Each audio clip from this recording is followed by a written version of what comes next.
नाही, खरं म्हणजे 2 दिवस झाला चित्रपट रिलीज झालाय आणि एवढा चांगला प्रतिसाद महाराष्ट्रातून देशभरातून या चित्रपटाला मिळतोय.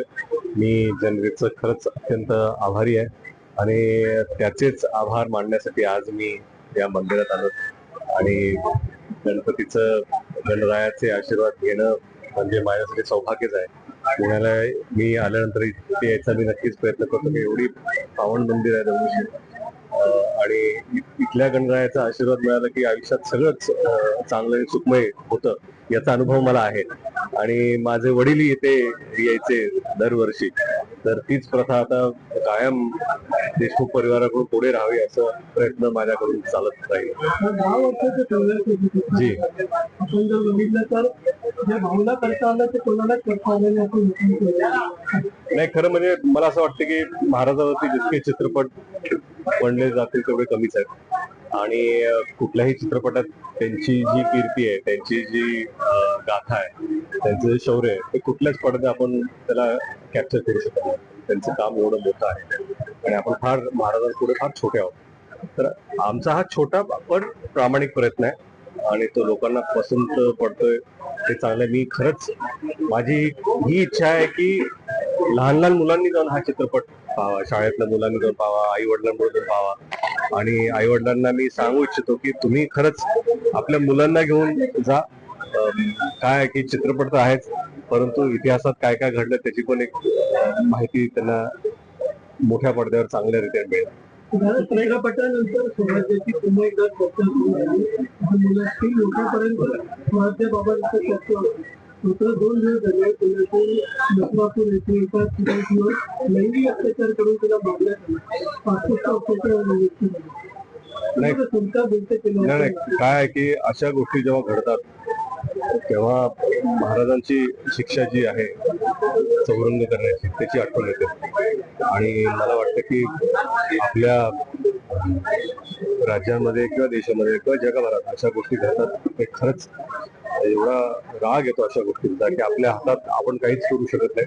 आपण फक्त एवढंच इच्छा व्यक्त करू शकतो की पोलिसांनी, सरकारने आणि कोर्टने लवकरात लवकर निर्णय घेऊन त्याच्यावर कारवाई करणं अतिशय गरजेचं आहे आणि रोखठोक कारवाई केली की त्याची भीती, त्याचा दबदबा हा कायम करारा हा अशा व्यक्तींच्या मनात असला पाहिजे जे असे विचार करू शकतात.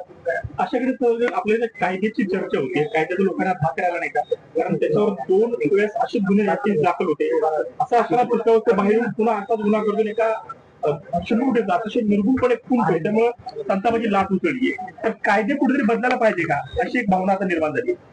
नाही, कायदे मला वाटतं की काय आहे की अशा गोष्टी घडतात तेव्हा आपल्याला धक्का बसतो, आपल्याला वाईट वाटतं. क्रोध, आक्रोश, जन आक्रोश हे होणं साहजिकच आहे. परंतु मला वाटतं की सरकार पण आता एक पुढे येऊन काहीतरी योग्य निर्णय लवकरात लवकर, काय अरेस्ट करणं, त्यानंतर कोर्ट नंतर ते डिले होणं, फास्ट ट्रॅक निर्णय जर असतील तर मला वाटतं कुठेतरी याचा दबदबा, याची भीती नक्कीच मनात राहील. संरक्षण केलं पाहिजे अशा लोकांचं. जेव्हा आपण चित्रपटातून दाखवलं आठवण्याची टाकली होती अशा पद्धतीने म्हणजे 2दा घटना घडली, परत जेलमधनं बाहेर गेली आणि परत तिसऱ्यांदा अशी घटना घडली. काय प्रश्न मला कळला म्हणजे अशा लोकांची छत्रपती शिवरायांच्या ते अनुभूती होतेच त्या काळात निर्णय कसे घेतले जाते, पण तो काळ हा काळ वेगळा आहे हे पण आपण समजून घ्यायला पाहिजे. आपल्याकडचे नियम वेगळे आहेत, आपलं एक कॉन्स्टिट्यूशन आहे, आपलं एक लिगल बॅकग्राऊंड आहे. आपल्या नियमातच राहून जे काय करायचं ते करावं लागतं. माझं म्हणणं आहे की आपल्याकडे नियम आहेत, आपल्याकडे कोर्ट्स आहेत, पण जेवढ्या लवकरात लवकर याच्यावरती निर्णय होतील तेवढे बरे असतात.